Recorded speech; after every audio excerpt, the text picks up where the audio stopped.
now look at section 4.5 and begin discussing rational functions and rational inequalities. Let's begin with a definition for a rational function. A rational function is a function that can be written in the form f of x is equal to p of x divided by q of x, where p and q are polynomial functions and q is not equal to 0. So a rational function is simply a fraction where you have a polynomial function on the top and a polynomial function on the bottom, and you're not allowed for the denominator to equal 0. Now, as we talk about rational functions, the logical progression is to also talk about the asymptotes of a graph. So we're going to define the 3 different types of asymptotes and look at some examples of what it looks like on the graph. So a vertical asymptote is the vertical line x is equal to c. It increases in magnitude without bound as x approaches c. So let's just go ahead and look at a picture of some vertical asymptotes. So the vertical asymptotes are the dotted lines on these graphs. So the dotted lines are not actually part of the graph, but they are the vertical asymptote that appears. And so what the asymptote does is it acts sort of like a boundary line, and the graph is going to approach that line. So you can see here that the graph is approaching the dotted line. It is not allowed to touch the dotted line, and it's not allowed to cross the dotted line. So if the graph is coming in from the left and it wants to continue, it has to, in this case, go up, and it ends up running kind of alongside the asymptote. We see the same thing happening on the other side as the graph comes in from the right. As it approaches that dotted line, it's not allowed to cross it or touch it, and so the graph will shoot up to the top. You can see similar behavior in the other 2 examples. You can see for this dotted line, for this asymptote, the graph approaches negative infinity in both directions. And here you have a part of the graph that goes down next to the line, and you also have a part that goes up next to the line. But again, and this is true for all asymptotes, an asymptote is a boundary line. The graph cannot touch it, and it cannot cross it. So those are the vertical asymptotes. Horizontal asymptotes work exactly the same way, with the exception that the line is horizontal instead of vertical. And so we will look at a couple of examples there. Again, your dotted lines, here we go, your dotted lines are your horizontal asymptotes. And so you can see that your horizontal asymptote is coming in here, and it's approaching the line, and it's coming off to the right. We can see it's doing the same thing here. As it comes down, it's approaching that dotted line, but then shoots off to the left. Now, let's go back to our definition just for a second here and look at one other part of this.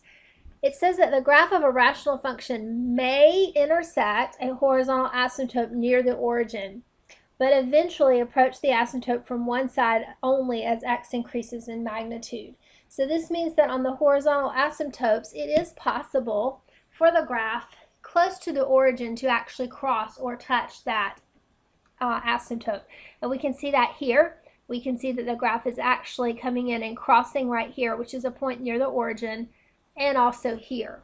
All right, but we also have that typical asymptote behavior where the graph comes in and it gets closer and closer to that dotted line on both of these sides. We can see that as well here. Graph is coming up, it's getting close to the dotted line and shooting off to the left, coming down, getting close and shooting off to the right. All right, and our third type of asymptote is what is called an oblique asymptote. This is a line that is not vertical and not horizontal. Okay, and it also is possible for your rational function to intersect an oblique asymptote near the origin, but eventually it ends up doing your typical asymptote behavior. Okay, and so again, let's look at a couple of examples. These are sometimes called slant asymptotes, and you can see that your lines on the graph are approaching these dotted lines, and they're getting closer and closer. They're not touching, they're not crossing in most cases. Here's one where it does cross right at the origin, and we know that that's a possibility based on our definition. All right, just a quick note about your notation for an asymptote. We would say X and then an arrow C to the negative is used when describing the behavior of a graph as X approaches the value from the left, from the negative side. And then the notation X, arrow C positive, is used when we are describing behavior as X approaches C from the right, the positive side. And if we don't have a positive or negative on the C, as we just have the X and the arrow and the C, this describes behavior that is the same on both sides of C. So if you look at this final example, we can see that as your function, for this first one, as your function approaches negative infinity, or that your function does approach negative infinity as X approaches 2. All right, so here's 2. As X approaches 2 from the left-hand side, so that's coming in this way, then you can see that your graph goes to negative infinity. And as it approaches positive, or 2 from the positive direction, so coming in this way, you can see that your graph is going up towards positive infinity. Okay, on this second one, we're saying that the graph approaches negative infinity on both the left and the right side. So as we come in from the left, and as we come in from the right, it drops down to negative infinity in both cases. All right, and then our final example, here's the 2.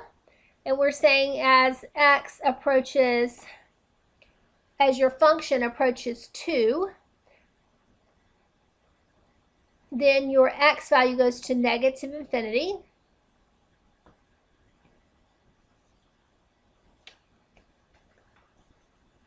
All right, and then you're also seeing that as your function approaches 2 from the left, okay, hold on just a second because they do have a typo here on the slide.